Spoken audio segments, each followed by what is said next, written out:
Gawat, gawat, gawat. Ekonomi kita semakin gawat, semakin mencemaskan. Tahukah Anda sekarang sudah berapa rupiah kita per dolar Amerika? Rupiah kita semakin tersungkur, semakin melemah, semakin tidak berdaya.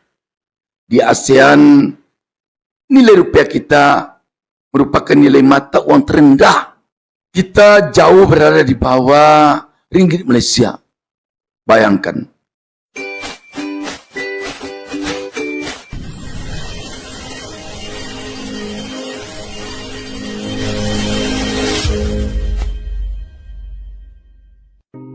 Kesuksesan di dalam bisnis lebih sering datang kepada orang yang berani bertindak. Semoga yang nonton video ini dilancarkan rezekinya. Assalamualaikum warahmatullahi wabarakatuh. Selamat datang di DB Channel. Sobat DB, kondisi ekonomi kita makin hari bukannya makin membaik, tetapi makin menurun dan makin mencemaskan. Bayangkan Sobat DB, rupiah telah mencapai angka 17.300 per dolar Amerika. Ini merupakan capaian paling terpuruk nilai rupiah kita dari dolar Amerika selama ini. Sudah 17.300 rupiah per dolar. Dan seiring dengan ini, harga-harga kebutuhan pokok kita masih tetap naik dan naik. Harga minyak goreng sekarang ini di pasar Palmerah, Jakarta misalnya, sudah mencapai Rp24.000 per liter.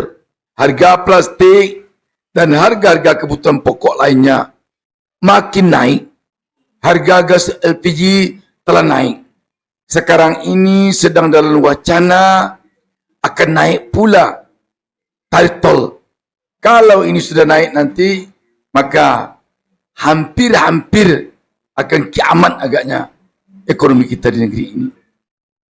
Sobat DB, kondisi ini kondisi yang sangat mencemaskan kita. Kondisi yang sangat mencemaskan kita. Seperti dikatakan para pakar ekonomi, para ekonom, kondisi ekonomi kita memang dipengaruhi oleh kondisi ekonomi secara global akibat situasi Iran dan Amerika makin memanas. Harus kita akui. Tetapi yang memiriskan kita, untuk ASEAN, nilai mata uang kita yang terendah per dolar Amerika. Malaysia kemarin ini memang sempat melemah, tetapi dia bisa bangkit kembali. Ringgitnya bisa naik kembali, bisa terangkat kembali. Tetapi rupiah hanya menurun. Ini tentu tidak bisa kita biarkan dengan apapun alasannya. Pemerintah mungkin telah seharusnya secara terus terang mengemukakan kepada publik bagaimana kondisi ekonomi kita yang sesungguhnya sekarang. Dengan secara terus terang pemerintah menyampaikan kepada publik, kepada rakyat, kondisi real ekonomi kita. Mudah-mudahan ada sumbang saran dan masukan dari publik untuk mengangkat ekonomi kita kembali.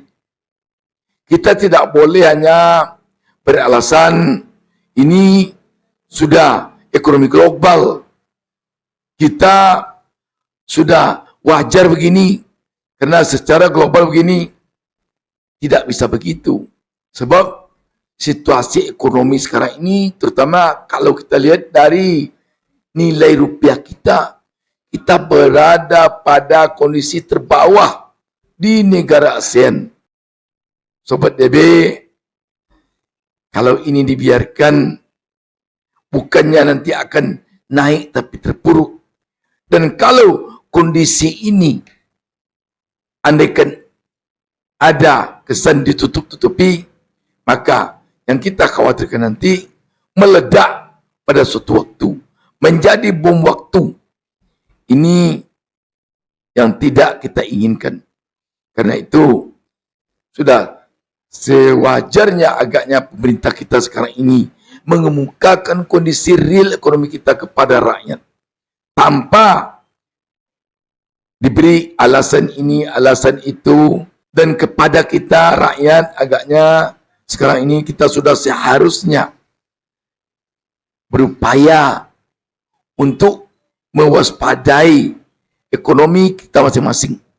Mulai dari kondisi ekonomi keluarga masing-masing harus waspada sekarang ini lagi. Sampai kepada situasi kondisi perkembangan usaha kita masing-masing, bisnis kita masing-masing harus pula kita waspadai. Mungkin kalau selama ini kita belum maksimal berupaya mengembangkan usaha, mempertahankan usaha, kita lebih gencar lagi. Kita lebih gencar lagi. Itu hanya yang bisa kita lakukan. Selain dari itu apa?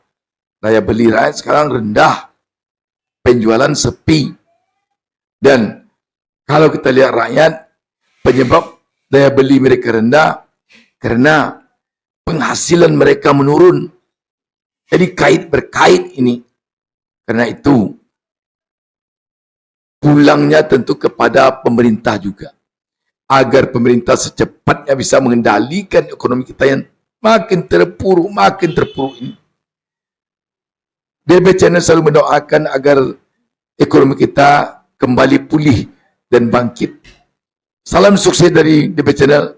Salam sukses dari saya Bustami Narda. Wassalamualaikum warahmatullahi wabarakatuh.